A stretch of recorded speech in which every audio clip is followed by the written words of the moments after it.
సామెతలు 31వ అధ్యాయము.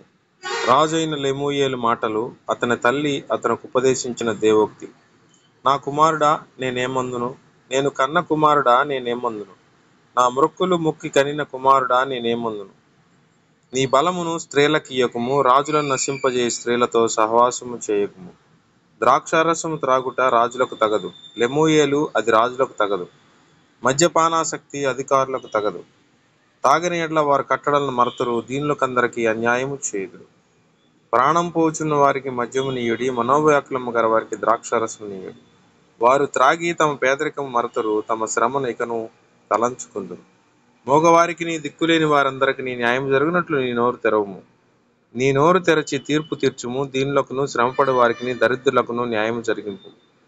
గుణవతి అయిన భార్య దొరుకుట అరుదు, అటిది ముత్యము కంటే అమూల్యమైనది. ఆమె పెనిమిటి ఆమె యందు నమ్మిక ఉంచును, అతని లాభప్రాప్తికి వెలితి కలగదు. ఆమె తాను బ్రతుకు దినములన్నీ అతనికి మేలు చేయను గాని కీడేమీ చేయదు. ఆమె గొర్రె బొచ్చును అవిసెనారను వెదకును, తన చేతులారా వాటితో పని చేయను. వర్తకపు ఓడలు దూరం నుండి ఆహారం తెచ్చినట్లు ఆమె దూరం నుండి ఆహారం తెచ్చుకును.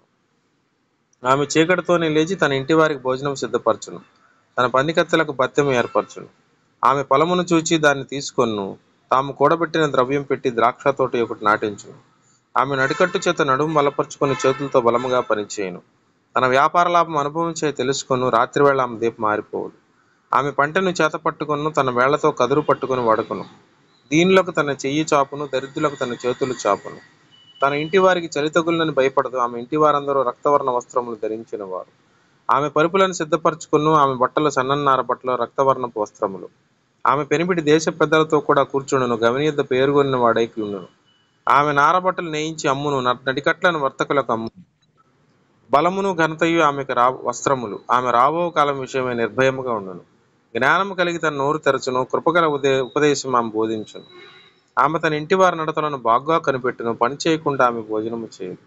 ఆమె కుమారులు లేచి ఆమెను ధన్యురాలందరూ. చాలా మంది కుమార్తెలు పతివ్రతాధర్మను అనుసరించి ఉన్నారు గాని వారందరినీ మించిన దానమని ఆమె పెనిమిటి ఆమెను పొగడును. అందం మోసకరము, సౌందర్యం వ్యర్థము. యెహోవా యందు భయభక్తులు కలిగిన స్త్రీ కొనియాడబడును.